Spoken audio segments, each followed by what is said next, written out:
I notice you have a dog in the background. I'm dog sitting, so that I've got four very large greyhounds around Oh me. wow, So yeah, yeah. so they could be some disruption, but we'll Yep. see. Yep. Yeah. Yeah. It always happens at my at my end, so it's all good. Yeah. Welcome to Freedom of Species. We're a show that brings animal advocacy to the airwaves of 3CR community radio. Before us, you heard Out of the Pan from Sally. Check that out Sunday 1 till 2. Check that out 12 till 1. Sorry, our show is 1 till 2 every Sunday. That's all things pansexual. And yeah, for anyone who's interested in our opening song, if anyone ever wants to look that up, it is Animal Liberation by Los Fastidios. So you can check that out. Today I am joined by Roger Yates, who is returning to the show. Welcome back to the show, Roger. Yes, hello, and thanks for having me again.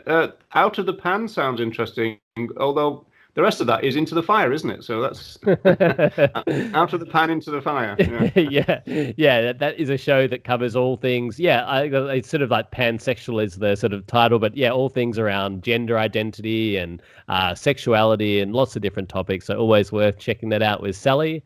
Yes, sounds good. Yeah, for sure. And yeah, so today we're going to cover a bunch of issues. So Roger has been an animal activist for a long time and is also currently active with the Vegan Information Project, as well as being a sociologist who's done research around animal activism as well. And yeah, I'm Nick Pendergrast hosting today. And yeah, we're going to get into a bunch of issues around activism during the lockdown, vegan activism, and possibly some tips from Roger on avoiding activist burnout as someone who's been active for a long time on animal issues. But I wanted to start things off last time we spoke to you about sort of online activism during the lockdown. This was going back a few months ago. And I was wondering, have things changed? Have you been able to get back onto the streets in terms of street stalls and vegan outreach out in the street, or has it been online for the last few months as well? Yeah, for me, it's been almost exclusively online. I went back on the street one time, and there's another group called Vigo, Vegan Education on the Go, that they went back for about a month, but there's been a kind of second lockdown in Ireland. And it seems that all the countries are kind of leapfrogging each other to. Are we allowed to say leapfrogging? Leapfrogging each other to clamp down now. And obviously, there's a big imperative between tackling the virus and keeping the economy going. You know, capitalism doesn't like the virus very much. So yeah, we're kind of not allowed out of our own counties at the moment. So there's a real barrier to travel. And they're starting to clamp down on it, and you know there's quite a lot of the police have patrols, and they stop you on the street to find out where you're going, that kind of stuff. So it's there's a real kind of clamp down. So we're not back on the street, so it's all online, I'm afraid. Yeah, yeah. And if we haven't already mentioned, Roger is in Ireland, and I'm recording here in Melbourne, where we've got 5 kilometre bubbles in Melbourne, so we can't go outside the 5 kilometres. So it sounds like I was going to say you're not in miles, you're in kilometres there as well, aren't you? So yeah. That's Americans who do the miles, but yeah, it would be a fairly similar thing in terms of stuck in the little area and not too much happening in person. So yeah, how have things been going online? Have you sort of gained any lessons about connecting with people online? And I guess similar to what we discussed last time, I guess the benefit of things like a street stall, for example, is you speak to people who are just walking along the street. They're not necessarily already thinking about animals. You're getting a wide range of people. And yeah, have you sort of thought about any ways to sort of reach out to that broader public online during this time? That actually is a really important issue for all social movements now, I think, in the sense that social media means that we can all produce videos, we can produce podcasts like this one, and we can produce content. It's just that there tends to be a kind of bubble that is created, and so each movement has activists kind of talking to themselves. So the idea then is, how do you get out of that? And of course, back in the day, as it were, before the internet, you would rely on the mass media anyway. And of course, the literature says that social movements and the mass media have got a bit of a kind of tricky, difficult relationship, because they're in control of the content and they can edit and all that. So we can do all that now, but we seem to have difficulty getting onto the mass media now. And so there used to be something called indie media, which you might be familiar with. There was an Australian version of it, and that's almost like a mass media a little bit like Wikipedia that the people made themselves. And so, a lot of radical groups would use that, but Wikipedia, indie media seems to have died now. So there doesn't seem to be much of a relationship between what goes on online, which is, a great deal of content, and then what goes on in the mass media, which is very sparse coverage of animal issues. So there is that kind of problem, which even seems harder than it was before the internet in a kind of odd way, that we can't seem to get onto the mass media very well, or at least, not very frequently. So, it's an issue. Yeah, it's definitely a puzzle for all, as you say, all activist groups to work out. And there is that sort of echo chamber of sort of having our views reinforced, or maybe having valuable information, but kind of within existing ideologies, and reaching out to those people is definitely a big challenge. I also wanted to go back in time a little bit today and talk a bit about changing activism over the years as well. I know you became active in the late 70s, I believe. And I was just wondering if you, have any thoughts, either like in terms of yourself, but also just the movement generally. Like, it seems there's been this shift from more direct action activism back in the 70s and 80s to now with the more focus on education and sort of behavior changes. I was wondering if you could just reflect on, just that sort of changing thinking within the movement and some of the reasons behind that we've had this move from like direct action towards more education focused activism. Yeah, it's an interesting question, that. And I suppose in some ways there was always an attempt to blend that in the first place, in the sense that even the Animal Liberation Front, which people will remember as the kind of name in relation to direct action, and it's still going, but I mean there was a peak in the 1980s. But even then we had a press office, and I was a Northern press officer for a while, so we were trying to, if you like, blend the two. The activists were doing their stuff, as it were, but also you had the press office to try to explain to people why they were doing it. And but in terms of vegan education, being on the street, I mean, again, you see that used to go on back then as well. It's just that I suppose the direct action was much more kind of media friendly, so it got a lot of coverage, which is one of the reasons why I decided to be a press officer, because I thought, well, I can, as it were, ride on the back of this and do some education. But the street work happened at the time anyway. It's just that I don't know. I thought it was subsumed underneath the direct action at the time. But there is moves now to get both back again in a way, because people are still doing the street work. Then you've got groups like Save, who are doing the the kind of going to the slaughterhouses, filming there. Then you've also got things like investigations. That's still ongoing.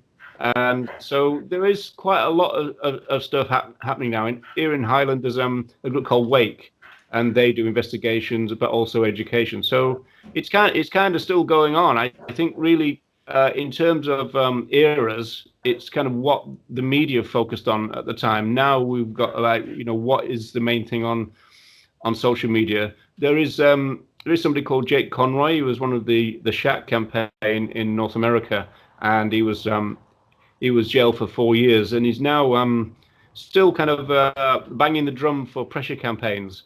So that would be almost like single issue campaigning, but again with a strong educational element. So there is still the same kind of things going on, and perhaps not as much. So the balance just changes now and again, I suppose. Yeah, and I think like hearing from Ronnie Lee, who I know you know well, who was a founder or the founder of the Animal Liberation Front, as you said, a sort of a co-founder of the direct action movement, Animal Liberation Front, where it's not so much an organization, but it's basically people breaking the law, but on behalf of animals, and anyone can kind of claim those kind of actions. But he was saying that like in the early days, like veganism was more a tactic within the movement, as in it was more like there was campaigning on other issues, whether it was against fur or vivisection, etc. And then people would sort of become vegan when they joined the movement, but it'd be more a sort of an internal thing. It wasn't so much a campaign directed towards the public. Would that be fair to say, that it's more been something that's happened more in recent time, that it's more of a tactic rather than just something that was more within the movement? Yeah, that's all true, and I mean, it's really interesting. When I talk to kind of, as it were, new people in the movement, they found it very difficult to imagine a movement that's not based on veganism, as it were, the moral basis, the own line. But that was true. We had a movement, and I did hundreds of media interviews, and I don't think I talked about veganism hardly ever, and unless you were asked about it. And so it was a real single issue focus, whereas now everything has got the overarching vegan, kind of, the kind of, that's the framework for everything now. It didn't used to be. So it's a 21st century phenomenon. So it's really quite interesting. And also it seems to be reaping its rewards, in the sense that we do seem to have seen some real big changes in the last decade, and possibly the last 5 years in particular. Actually, that brings me to a question that I wanted to ask you, Nick, if I may, which is about your research work. When you were looking at, one of the themes was that the national groups at the time were a little bit wary of veganism. Well, that's kind of changed now, and I think what it is that the grassroots has shown them that veganism is not a scare word now. Because they were very, very, about 3.5 years ago, they would use words like veggie and veg, and they would be very reluctant to use the word vegan. And then now you go into the supermarkets and you just see all these vegan signs everywhere. And I think they've been kind of dragged kicking and screaming into veganism. And so now they very openly talk about veganism, whereas they used to have vegetarian starter kits and all this kind of stuff. So has that kind of changed? Have you done any work on that, and have you seen that in Australia? Yeah, definitely. And yeah, I guess for listeners, people who are new to the show, I'm a sociologist and have written a thesis on the animal movement, and on particularly the movement in Australia and the US. And I did trace those changes. And one concept which I didn't use in my thesis, but I have used in a more recent paper, is the radical flank effect, where basically the idea that the radical, more grass movements sort of, as you said, sort of drag the bigger groups along and sort of advance the discussion on issues where what was once seen as a really radical position is no longer seen as so radical, because it's sort of the grassroots, a little more radical elements have normalized the concept. And I think veganism is an example of that. So speaking to Paddy Mark, who is with Animal Liberation Victoria here in Australia, she was saying in the 90s, I believe, that like vegetarian was seen as quite a radical word, and there was sort of discussion, do we use vegetarian? And obviously that has kind of changed over the years, and much the same thing with veganism as well, in that it was once this really like taboo kind of word, whereas now it can be and is being embraced by the larger organizations, I think, because the grassroots have kind of normalized the term. And I think, like, because of that, I think that using the term you don't take so much of a financial hit from using that term. It doesn't sort of put you in this super radical camp by using the term. But I still think there are big differences between the grassroots and the more larger organizations, in that even though they increasingly use the word, like groups like PETA, for example, using the word vegan, often, I think this was from Gary Francione from my interview with my thesis, saying that they promote veganism as a smorgasbord of actions that you can take for animals. So yes, you can go vegan, but you can also sign this petition, and you can also make a donation and that kind of thing. Whereas I think from the grassroots, there's a more sort of no compromise kind of vegan message. So yeah, I think there definitely has been a movement from the larger groups in a vegan direction, at least in terms of the language, and that's a positive thing. But I still think big differences do remain between the grassroots and the larger organizations too. Yeah, that seems reasonable. In fact, with the large groups, they're more likely to say, give us a donation before they say go vegan. So, that is to do with the priorities of actually existing for them. The grassroots, obviously, because they're volunteers, they don't have that pressure to moderate their language and this kind of stuff, and so they just tell the truth, which is one of the great things about the grassroots. Yeah, I think there, and like from doing the thesis and writing that as someone who very much like came out of my grassroots activism, that is sort of perspective I came into it with, and it's still the perspective I have. But also, I think like both the larger groups and the radical groups, like both have their limitations as well. In that, as more grassroots activists, we're limited in our reach and also the extent that we get a media attention. So often the media sort of reduces these debates to two competing sides. And so in animal issues, it's like, okay, we've heard from industry, now we've heard from the big animal welfare group, and therefore we've had both sides and we're being objective. And a third sort of animal rights voice is often left out of that discussion. And so I think from that, even though grassroots organizations have a greater capacity to be more radical in their messaging, we also have that limitation of being sort of left out of the debates because of sort of ideological and financial reasons as well. So I think kind of both have their limitations in terms of reaching people. Yeah, funny. Going back to the earlier talk about the internet, I mean, at the moment I'm doing something called the Animal Rights Show with a group of really great activists, and we're very keen to bring the work of Tom Regan back into the movement, because Regan unfortunately has been forgotten, but also marginalized within the movement. And so there is an interesting thing that there's not much rights within the animal rights movement, and that's one thing that we're trying to address. So we had a program just yesterday asking the question whether animal rights was too complicated, because most people in the animal rights movement actually use cruelty language.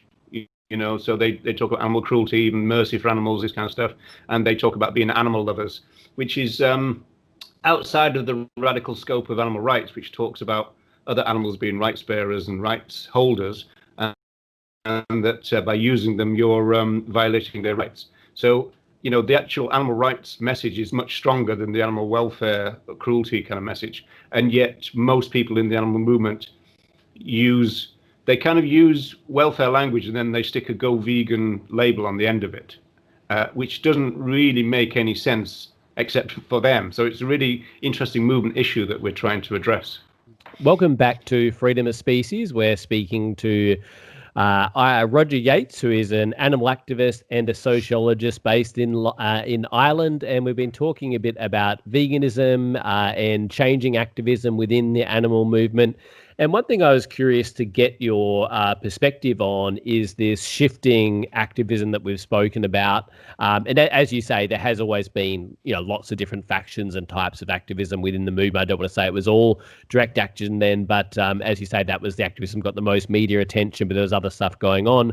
But in terms of this overall shift from more like direct action to education, in terms of advocating behavior changes, whether they're sort of more moderate behavior changes, such as, choosing free range eggs, or whether it's vegetarianism, or whether it's more at the radical end of veganism, they're all sort of consumer based changes, right? In terms of like education and encourage people to make changes. So I was curious about your thoughts on whether this shift. I know one of the theories from the academic literature is that this is due to government repression, and the fact that we've had government repressions of movements, and that has sort of put a dampener on more direct action. And so education is kind of safer in a way in terms of not having this government repression.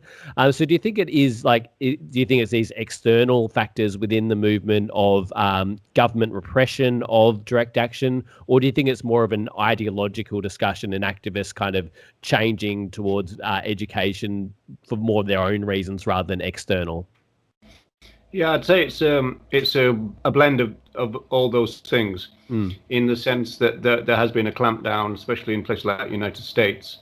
But also, I think the activists have switched the focus from the supply side to the demand side, because clearly, you can shut down, one element of the supply side, and it will just move somewhere else, especially in the globalized context that we're in now, even more than before.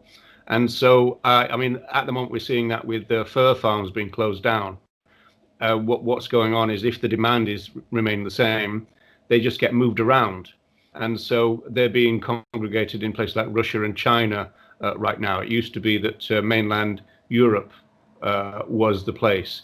And yet what tends to happen then is that the campaign in mainland Europe would start, and then they move. So if you don't do anything about the demand, the supply just moves around the globe because it's able to do that. And so I think animal activists have kind of realized that. And I think there's also another thing, in a sense that if your campaign is asking people to live vegan, you're kind of doing all the single issues all at once, in a way. So you kind of get a bit more bang for your buck, if you like, in the sense that if someone goes vegan, then it means that, you know, they stop going to circuses, and they don't support the rodeo, and they wouldn't be going to, you know, zoos, and also they wouldn't be eating other animals and not using products that are tested. And so all those single issue things are almost like covered by one campaign. And I think people realize that the best thing that animal activists can do is encourage people to be vegan and to spread that message. And so I think that's the answer to it.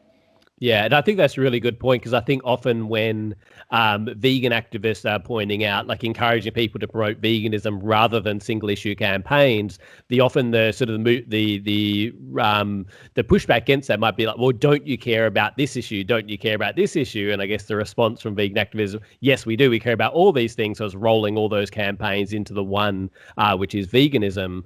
And I guess one sort of ongoing discussion we've had on the show recently is this idea of like a broader structural change as well in the animal movement, and how perhaps with some of those shifts we've become too purely focused on individual change and have sort of neglected the broader structural issues as a movement. Obviously, individuals and structures are somewhat linked, etc. And I definitely think individuals going vegan is definitely a positive thing.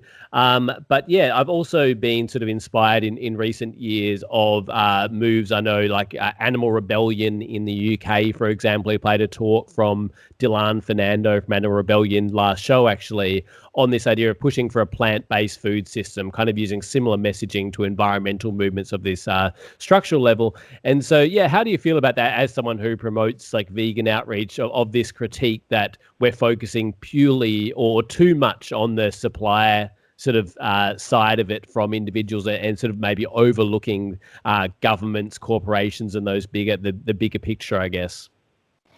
Well, I've always had the view, I agree with Gary Francione about this, that we can't really have political change of any kind of meaningful type until we have a change in the culture. And so I think our target has got to be on the culture, and that does seem to be, we're into the area of DIY politics, community-based advocacy, and that does really mean, you know, one person talking to another in some sense. I'm obviously not opposed to structural change.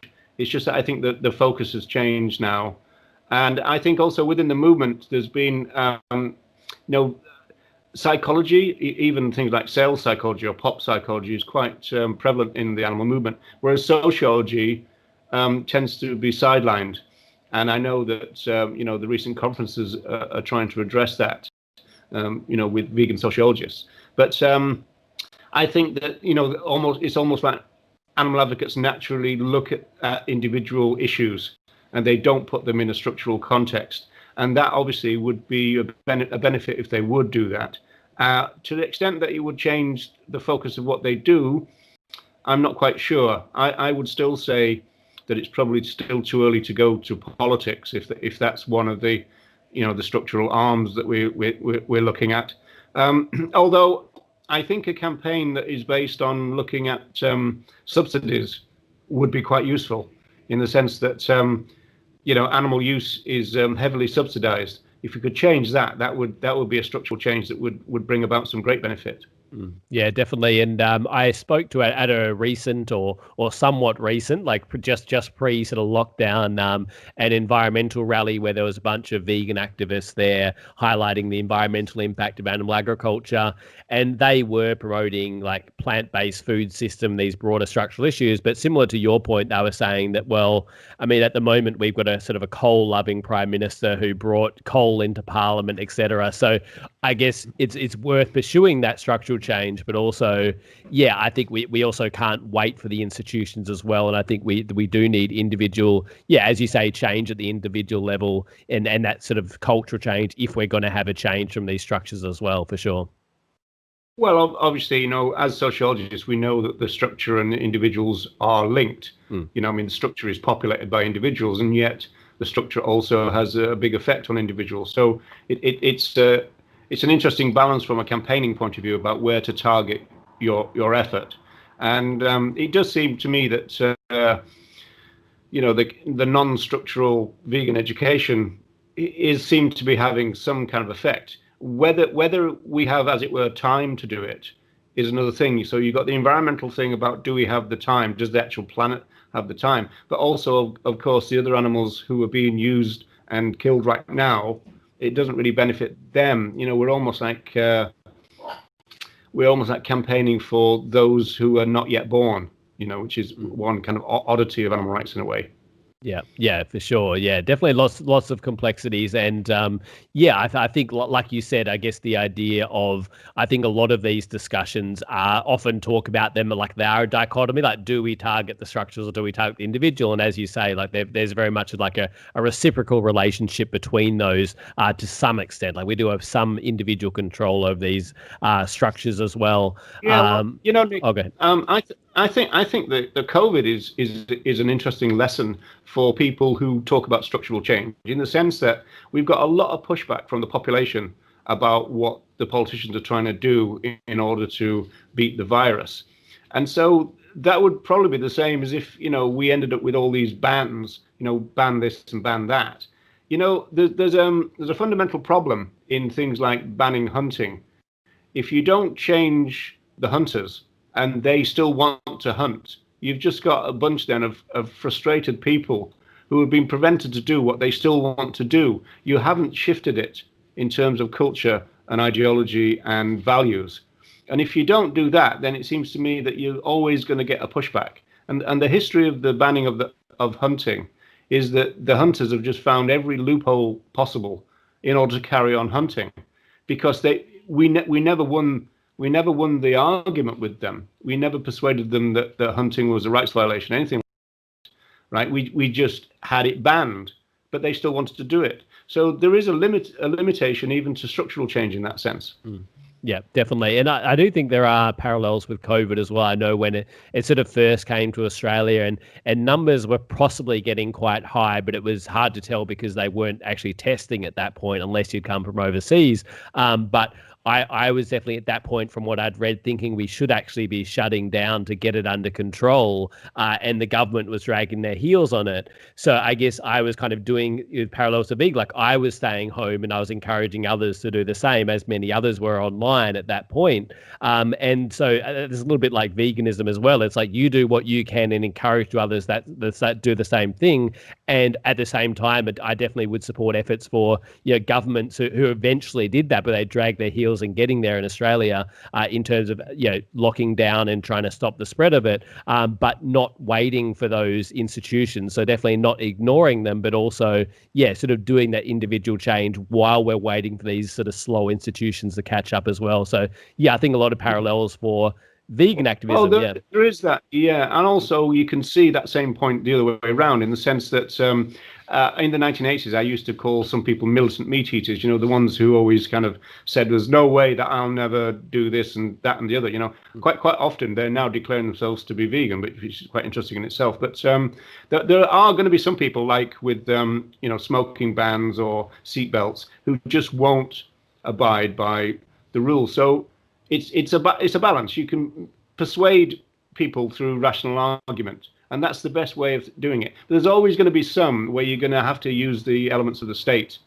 in order to clamp down on them, because they're just going to be awkward for whatever reason. In the sense that we've now got people who deliberately won't wear masks and this kind of stuff in terms of the COVID thing. And of course, there's lots of people who actually don't believe it's a real thing as well. So education would have to be part of it. So as you said before, all these issues, they're quite complex. There's no kind of easy fix, I suppose. Mm. Yeah, and I think another point to keep in mind is that, yeah, me and Corey Wren, who I know you know as well, like did that episode encouraging animal activists to look beyond individual change as a movement. But within that, there's definitely nothing wrong with individuals in the movement doing individual outreach. It's more a matter of like, as a movement, it's something we can look into and bring other dimensions to complement that. Certainly not saying individuals shouldn't be doing vegan outreach or going vegan, etc. And I think speaking of that as well, during the lockdown, some people, obviously we've got listeners in different places around the world, but definitely those of us in Melbourne, some people have more time at the moment. So I was wondering if you had any advice, because I just thought that could, in a way, lower the bar to veganism. Because people, I cook all my meals and I don't want to look up new recipes, but here people are often like looking for new recipes to cook and that kind of thing. So it might be a good time for any listeners who are sort of on the fence or thinking about going vegan or whatever. So do you have any advice for anyone making that transition during this current lockdown? Yeah, the best thing to do is talk to your local vegans. Like if I think about Dublin, people can go onto Facebook and just put in a few keywords, Dublin vegan, vegan Dublin, Dublin animal rights, or, Ireland vegan, that kind of stuff. And they'll get lots and lots of forums coming up. And then people just ask a question. And usually they get 60, 70 answers, where do you get this from? Is this available, And so it's the people in your local area who can give you the best advice, in the sense that they are talking the same language, in the sense that they'll know the same supermarkets, they'll know the brand names and this kind of stuff. So it's almost like a form of mentoring. And in some ways, there used to be some vegan mentoring where it was like a one-on-one. And in some ways, the internet is better than that, because you get several people giving advice to one inquiry, and so that works really well. So I just do that. There are some structured things like Challenge 22, but I'm not really familiar with them. I'm more familiar with just the local people asking the local activists, and then they get told, where to go, what to do, and what's on, essentially. Yeah, definitely. Yeah, and I did have that experience of actually back in Perth when I was doing a lot of vegan outreach. We put together these vegan starter packs, which had information, as you say, like general information, but also specific information to Perth. And we were kind of emailing them to people individually, and then eventually it was just put it up online, and then everyone can access that. So it does kind of take away. We still offered that one-on-one support, but often we didn't get too many people contacting us. But it was more just that resource was out there online, and people access it that way. So it can sort of take away some of that sort of labor, I guess, of that one-on-one by having the information out there online. I think there's one thing I was thinking about in terms of going vegan is a common thing often seems to be around the milk, like milk in my tea and milk on my cereal, etc. And I think one thing I'd say is that there's so many different types of plant-based milks out there now. So just because you don't like one, don't assume that there's no plant-based milk for you. And even you can try different brands. I know some people don't like the soy taste, but there's brands that are sort of stronger or lighter in the amount of soy, etc. So yeah, there's so many different plant milk. So yeah, if you don't like one, just try another one rather than sort of giving up on the vegan thing. It's something we used to say right back in the 1980s when they first started to appear, in the sense that some of them were very kind of chalky and people didn't like them. And but we used to say, well, if you don't like one brand, just try another, because you'll eventually find one that you do like. And of course now there's so many that it's almost like impossible to imagine that you would find anybody who didn't like anything at all. I mean, I personally, I still like the watery soya milk, and some of the newer ones. They're actually too creamy. They're almost like too like cow milk for me. Yeah. So, yeah. But that's because I've been at it for a long time. But if you want to, as it were, get something that resembles what you're replacing, then some of the more modern thing. That's an interesting thing now in the movement.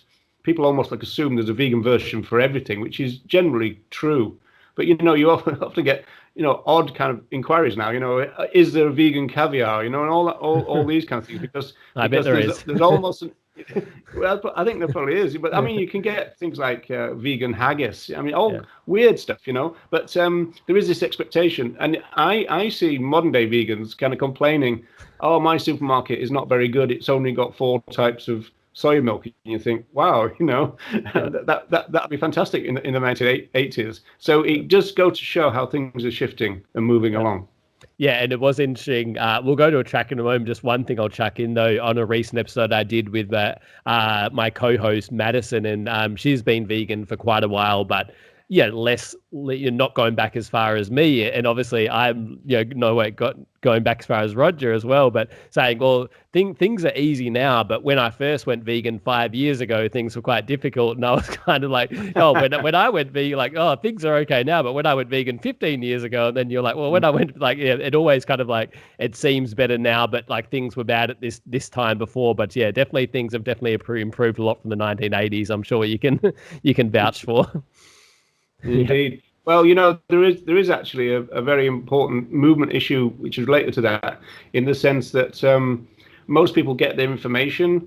I mean, like there's a vegan activist who's been vegan now for 6 years, and people are kind of going, "Wow, it's amazing, 6 years. How have you managed to be vegan for 6 years?" And there's almost like a generational gap, in the sense that a lot of the people that we would use as resources, especially in terms of academic resources like Regan, for example, Tom Regan, who wrote The Case for Animal Rights.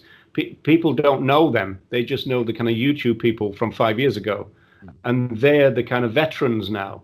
And so there's a real generational difference. And again, it's quite revealing when you're able to open up some of the history of the movement to, as it were, the newbies, because they have no idea that the movement has been going, in terms of the vegan social movement, since the 1940s, for example. They think it started 10 years ago or something, So that's a really interesting thing, that you can kind of get stuck in your time, Yeah, and actually one of your YouTube videos I was watching recently was sort of about the sort of commercialization of the movement, but also the celebrity nature of the movement. And obviously sort of social media is all about that. We all become celebrities and we're all brands and we're promoting ourselves, and the vegan movement definitely isn't immune from that. I want to finish though with Activist Burnout, but I'll definitely promote your channel at the end and people can check out more on that. So I really want to get to Activist Burnout because I think you'll have a lot to say on this topic. I think it's quite an important one. So we're going to go into a song which is not about activist burnout, but I think a lot of the lyrics kind of relate. So the song is Drunk Mouth Kitchen Smile. It's by the Lawrence Arms, and some of the lyrics are, "I'll be burning out like a shooting star." And certainly from Activism I was involved in back in Perth, one of the people there was saying he'd seen a lot of shooting stars of people are active for really active for a short amount of time, but then they'd fade away. So I thought that was relevant. And also another lyric is, "I should be on trial for everything I haven't done," as well. And I think a lot of activists feel that way of sort of anything that isn't activism can be letting down the animals, etc., or whatever social movement, whatever group. So yeah, we'll play this song and then we'll be discussing activist burnout after this. Welcome back to Freedom of Species, and we are joined by animal activist and sociologist Roger Yates over in Ireland. And yeah, we've been discussing different changing activism in the movement over the years and veganism and lots more. We're going to finish the show with discussing activist burnout. And Roger has been an animal activist since the late 70s. So yeah, what keeps you going and how have you been able to keep going for all these decades in terms of being active for animals? Well, some people come up with kind of glib answers to that question because it is an issue for all social movements. People, in fact, Tom Regan talked about the revolving door. There's a lot of people joining, but there's a lot of people leaving. And that's a problem. All social movements have got to work on retention as well as recruitment, and so that is definitely a problem. Some people say, I don't feel as though I've got the right to burn out, and I think I had that attitude at one point, but I think it's a bit glib really now. I think one thing that activists can do to avoid burnout is not engage with the graphic footage all the time. Some activists seem to think it's almost like a duty that they do, and it's a little bit like a version of, there is that kind of meme in the movement, if it's not good enough for your eyes, then it shouldn't be good enough for your stomach. But it seems as though the activists have got a version of that, which is kind of, I'm letting the other animals down if I don't watch Earthlings once a week or something like that, and that can be very destructive because it can give you a bit of a jaundiced view about humanity as a whole in the first place. But also it can just depress you because you're seeing the worst of humanity as it were all the time. And if that's that's something that you're engaged with, it can be a problem. And ironically, I suppose I footage like that, but often as an editor, and when you're actually got a job to do with it, it's not as bad as you're just consuming it in some weird way. So I would certainly say to activists, don't feel the need to watch this graphic footage all the time. And certainly there's no point in repeatedly doing it. For example, I've never seen Earthlings all the way through. I've never seen Dominion. I've never even clicked on Dominion once. So, I don't know anything about that. But then again, it's not for me. That's another mistake, activists make, thinking that this material is for them. Well, it's not.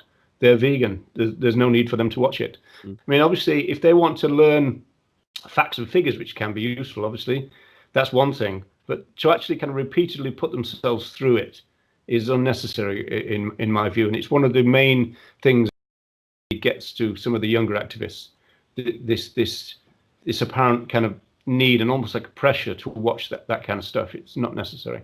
Yeah. And I did know someone back in Perth actually who watched Earthlings like once a week or once a month or something like that to kind of like to keep themselves going or whatever. Yeah, I think it was like to sort of motivate them to be active. But yeah, I definitely get your point that it could well have the opposite impact. And I was also curious, like in your involvement in the movement over the decades, have there been sort of years that you've taken off, or is it more a matter of like, taking weekends and weeks and months off kind of within that, and that has sort of got you through? Like, have there been times where you've just taken, like years off the activism, or is it more about taking, weekends off and weeks off and those kind of things? Well, I took 4 years off at one time, but there was a particular reason for that, but we won't go into that possibly. No, I think it's just a question of having a kind of a balance, but also I think it's quite nice like vegans tend to kind of stay with vegans, other vegans, they tend to have relationships with other vegans and stuff, and so I think it's very, very good then that you can. You can have a holiday, for example, but with other vegans is a very good way of doing it, in the sense that you're still kind of involved and you're still talking about movement issues which vegans are interested in. At the same time, you are having a bit of a break, because if you suddenly become the only vegan in the village type issue, then that can be quite stressful. You don't have anybody else to, as it were, process what you're seeing, because you're bound to see the slaughterhouse trucks go by and nobody else notices, and you might kind of glimpse the TV and there's an advert for roast beef or something, and so another vegan would go, oh, here we go, cultural speciesism and that kind of stuff, and it helps in that sense. So yeah, you can have breaks. I suppose I've had breaks over the time. I'm very interested in movement issues, so I tend to kind of just keep at it really, and that's. Yeah, I don't have any major kind of solution to avoiding burnout, in the sense that I've never burnt out, but I've never felt I had to back off either. So, obviously we talk about different personalities, and I've been lucky, I suppose, in the sense that I've been able to stay at it for, 30, 40 years now. And, I've never felt a feeling of burnout. So, maybe I'm just lucky. I don't know. Yeah, and I think one thing for me, and I haven't been involved in animal activism the last few years, obviously doing things like this show, doing sort of animal rights media work, but not so much on the street, at least not regularly anyway. But one thing that I've been involved in is sort of like scholar activist type stuff. So I'm involved in the Institute for Critical Animal Studies, and we do conferences which involve academics but also activists, and trying to bridge that divide, I guess, trying to make that less of a dichotomy, that people can be both, and activists can learn from academics, and academic work can be informed by activism, and all that kind of stuff. And certainly the last conference that we organised, Liberated Futures, that conferences are quite a bit of work in themselves. So it's not so much activism. I think we can apply this to activism. It was kind of getting a bit overwhelming at one point. And so what I did actually is write my tasks on a big bit of paper, and sort of had that. And so rather than in my diary, I had an endless amount of things in my diary, but just had that in a bit of paper, and then I could just sort of have that, and then I just like 1 hour a day, I did conference organizing, and I had that bit of paper out, and I was crossing things off the list that I was doing. And then once I was finished with that hour, I put that piece of paper away so I could no longer see it. And I went about my day and did other things. And I think for those who are doing maybe more like online type activism, could kind of take that approach of, whatever kind of activism you're doing, whether you're creating posters or doing outreach online or whatever, like do it for 1 hour, whatever amount of time, and then turn off the social media or take away so it's out of your view if you have this to-do list, that kind of thing. And so I think like sort of sectioning off time can be quite good, but particularly as we've mentioned with social media, it can be something that can just go on and on and on. It can be difficult to turn off. So I think I found that quite useful anyway, segmenting the time for activism or conference work, whatever it may be as well.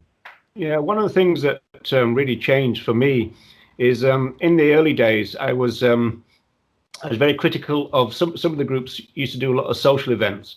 I was very critical of it, and people would say to me, do you want to come to the cinema or do you want to go to a party? And I would say, yeah, I'll do that afterwards. After there's no rape, there's no rights violations, and all this kind of stuff.